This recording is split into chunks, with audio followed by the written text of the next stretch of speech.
Blessed day everyone.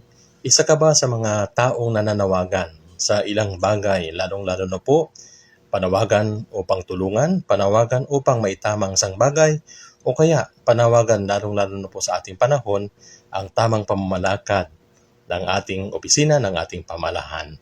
Alam niyo po sa Gospel of Luke chapter 18 verse 35 to 43, we have heard about the story of a blind man calling out on the Lord Jesus, especially for him to be healed. And at first he was being cautioned to be silent by those surrounding him, but he cried out louder. And he was heard by Jesus, and the favor that he was asking was granted.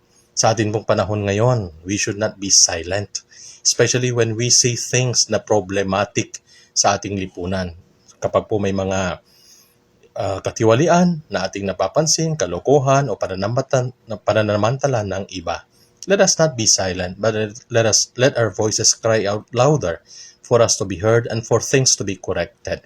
Sana naman po sa ating mga panawagan, paalala ko lang, is wag po sana ito maging pang-personal lamang at siraan ang iba. Patuloy po sana natin gamitin ang ating panawagan para sa kabutihan ng lahat. At sana wag nating kalimutan ang manawagan sa Poong May Kapal. Amen. God bless po everyone.